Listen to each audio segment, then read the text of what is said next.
As an attorney, Larry F. Taylor Jr. has spent his career helping people understand that freedom and rights go hand in hand.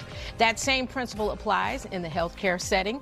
This Juneteenth, Larry is encouraging all of us to play a role in asking questions, knowing your options, and speaking up for yourself or your loved ones when it comes to health. Welcome to the show, Cochran Managing Partner, Larry F. Taylor Jr. Thank you, Yolanda. Hello, family. How are you? I am doing wonderful. All right, so I got to ask you, this Juneteenth is a time to reflect on progress while recognizing the work that still lies ahead. How does maternal health fit into that conversation? I mean, it's all about family, right? Juneteenth was about the discovery of African Americans being free in Galveston and finding out they were free in Galveston. And so 2 years after the fact. And so it brings forward what we're dealing with now. With Black women in health and Black families. And so I wrote a white paper really discussing the importance of advocating and making sure that you get the proper health care when you have to go to a hospital or to a doctor's office. There has been increased awareness around Black maternal health in recent years. What progress have you seen, and where do significant challenges still remain? The main progress is we're talking about it, but it really hasn't changed. If you go back to COVID, one of the reasons why African Americans or people with darker pigment fared worse was because the sensors that they used to put on your finger to check your oxygen level, no one thought about the fact that people with darker complected skin are different from those who have no melanin.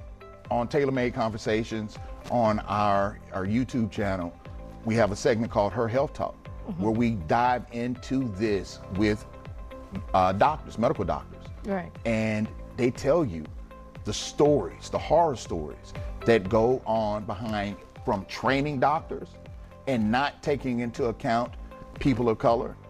All right, Larry, studies continue to show disparities in maternal outcomes for Black women. What factors contribute to these disparities? I mean, there are a lot of factors. I mean, when you look at the fact that a Black child before the age of 1 is 3 times more likely to die than a white child. And maternity, as far as maternal deaths, Black women are at a 44% chance of dying. And so when you look at these statistics, we really are looking at making sure that you advocate and you talk about what's happening. All right, as an attorney, why is patient advocacy so important when discussing maternal health care and birth outcomes?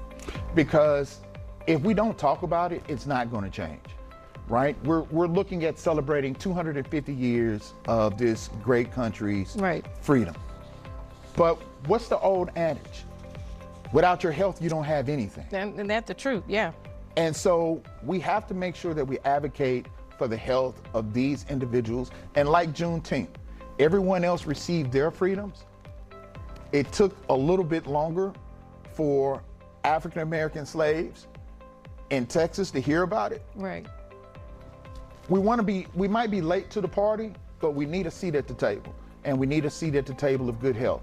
And so that's why we need to advocate. Wow, Larry, wealth of information. Thank you as always. Larry, thank you for all the messages to live healthy, whole, and fully supported. We're going to have all of this great information linked up on our website at cw33.com. And we want to thank the Cochran Firm, Texas, for sponsoring this segment.